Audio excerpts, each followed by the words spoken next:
ಈ ಬಾಕ್ಸ್ ಒಳಗೆ ಏನೇನ್ ಕಳ್ಸಿದ್ರು ಗೊತ್ತಾ? ನೋಡಿ ನಾನಂತೂ ಸಿಕ್ಕಾಪಟ್ಟೆ ಖುಷಿ ಆಗ್ಬಿಟ್ಟೆ.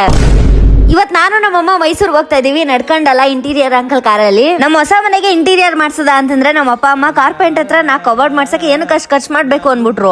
ನಾನ್ ಇಂಟೀರಿಯರ್ ನೇ ಮಾಡಿಸ್ಬೇಕು ಅಂತ ಹೇಗೋ ಕಷ್ಟಪಟ್ಟು ಒಪ್ಸಿ ಇವಾಗ ಅವ್ರು ಮಾಡಿರೋ ವರ್ಕ್ ನ ನೋಡಕ್ ಬಂದಿದೀವಿ. TV unit, storage unit, wardrobe, ceiling panel, lights ಎಲ್ಲ ಚೆನ್ನಾಗಿ ಮ್ಯಾಚ್ ಮಾಡಿದ್ರು. ಪೂರಾ ಮನೆ ಮಿನಿಮಲಿಸ್ಟ್ ಡಿಸೈನ್ ಅಲ್ಲಿ ಚೆನ್ನಾಗಿ ಕಾಣಿಸ್ತಿತ್ತು. ಮನೆಗೆ ಗೊತ್ತಿರೋರ್ನೇ ಸೇರಿಸದಿರೋ ಕಾಲದಲ್ಲಿ ಓನರ್ ಅಂಕಲ್ ತುಂಬಾ ಚೆನ್ನಾಗಿ ಟ್ರೀಟ್ ಮಾಡಿದ್ರು. ತಿಂಡಿ ತಿನ್ಕೊಂಡು ಮನೆನೆಲ್ಲ ನೋಡ್ಕೊಂಡು ಹೊರಡ್ಬೇಕಾದ್ರೆ ಬಂದ್ರೆ ನೀವು ಒಂಥರ ಪ್ಲೆಸೆಂಟ್ ಆಗಿರ್ಬೇಕು.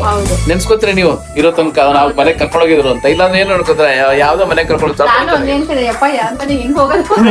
ದೊಡ್ಡವರೆಲ್ಲ ನೀನ್ ಏನ್ ಮಾಡ್ತಿದ್ಯಾ ಅಂತ ಕೇಳಿದಾಗ ನಾನು ಬ್ಲಾಗರು ಈ ತರ ವಿಡಿಯೋಸ್ ಮಾಡ್ತೀನಿ ಅಂತಂದ್ರೆ ಅವರು ಅದ್ ಯಾಕವ ಅದೆಲ್ಲ ಬಿಟ್ಟು ಶಿಸ್ತ ಕೆಲ್ಸಕ್ಕೆ ಹೋಗವ ಅಂತಂದ್ರೆ ಆ ಅಂಕಲ್ ಜಾಸ್ತಿ ಫಾಲೋವರ್ಸ್ ಆಗ್ಲಿ ಅಂತ ಬ್ಲೆಸ್ ಮಾಡ್ತವ್ರೆ. ಅಲ್ಲಿಂದ ಬಂದು ನೆಕ್ಸ್ಟ್ ಡೇ ಅಮೂಲ್ಯ ಕಶ್ಯಪ್ ಅವರು ಹೊಸ ಸ್ಯಾರಿ ಶಾಪ್ ಓಪನ್ ಮಾಡಿದ್ರು ನಮ್ಮ ಮಂಡ್ಯದಲ್ಲಿ. ಅವ್ರಿಗೆ ಆಲ್ ದಿ ಬೆಸ್ಟ್ ಹೇಳಿ ಈ ಕ್ಯೂಟಿ ಪೈನ ನೋಡ್ಕೊಂಡು ಮನೆಗ್ ಬಂದ್ರೆ ಗಿಫ್ಟ್ ಬಾಕ್ಸ್ ಕಣ್ಸ್ಬಿಟ್ಟು ಓಪನ್ ಮಾಡದೆ ಹೆಂಗಿರ್ಲಿ ಓಪನ್ ಮಾಡ್ತೀನಿ ನೋಡ್ರಿ. ಇವಾಗ ಎಷ್ಟೊಂಥರ ಫೋಟೋ ಫ್ರೇಮ್ಸ್, ಕೀ ಚೈನ್ಸ್ ಎಲ್ಲ ಕಳ್ಸಿದ್ರು. ಯಾರು ಕಳ್ಸಿದ್ದು ಗೊತ್ತಾ? ಅದು ನನ್ ಬಾಯ್ ಫ್ರೆಂಡ್ ಅಂತ ನಾನ್ ಅನ್ಕೊಂಡ್ರೆ ಅದು ನನ್ ಭ್ರಮೆ, ನೀವ್ ಅನ್ಕೊಂಡ್ರೆ ಅದು ನಿಮ್ ಭ್ರಮೆ. ಈ ಕೀ ಚೈನ್ ಮತ್ತೆ ಈ ಫೋಟೋ ಫ್ರೇಮ್ ಮಾತ್ರ ನನಗೆ ಸಿಕ್ಕಾಪಟ್ಟೆ ಇಷ್ಟ ಆಯ್ತು. ಇಷ್ಟೆಲ್ಲ ಗಿಫ್ಟ್ಸ್ ಬಂದಿದ್ದು ರೆಸಿನ್ ಆರ್ಟ್ ಬೈ ಸ್ಪಂದನ ಅವ್ರ ಕಡೆಯಿಂದ. ಸ್ಪಂದನ ಅವರೇ ಥ್ಯಾಂಕ್ ಯು ಸೋ ಮಚ್ ಇಷ್ಟೆಲ್ಲ ಕಳ್ಸಿದಕ್ಕೆ. ಗೈಸ್, ಯಾರಾದ್ರೂ ಏನಾದ್ರೂ ಸ್ಟಾರ್ಟ್ ಮಾಡಿದ್ರು ಅಂತಂದ್ರೆ ಅದು ಹುಡ್ಗಿನೇ ಆಗ್ಲಿ ಹುಡ್ಗನೇ ಆಗ್ಲಿ ನಾವು ಸಪೋರ್ಟ್ ಮಾಡ್ಬೇಕು. ಸೊ ನೀವ್ ಇಷ್ಟಪಡೋರ್ಗೆ ಇದೇ ತರ ಗಿಫ್ಟ್ ಕೊಡ್ಬೇಕು ಅಂತಂದ್ರೆ ಟ್ಯಾಗ್ ಮಾಡಿರೋ ಅಕೌಂಟ್ ನ ಕಾಂಟ್ಯಾಕ್ಟ್ ಮಾಡಿ ಅಂತ ಹೇಳ್ತಾ ಇವತ್ತಿನ ವ್ಲಾಗ್ ನ ಇಲ್ಲಿಗೆ ಎಂಡ್ ಮಾಡ್ತಾ ಇದೀನಿ. ಸಿಗುವ ಮತ್ತೆ.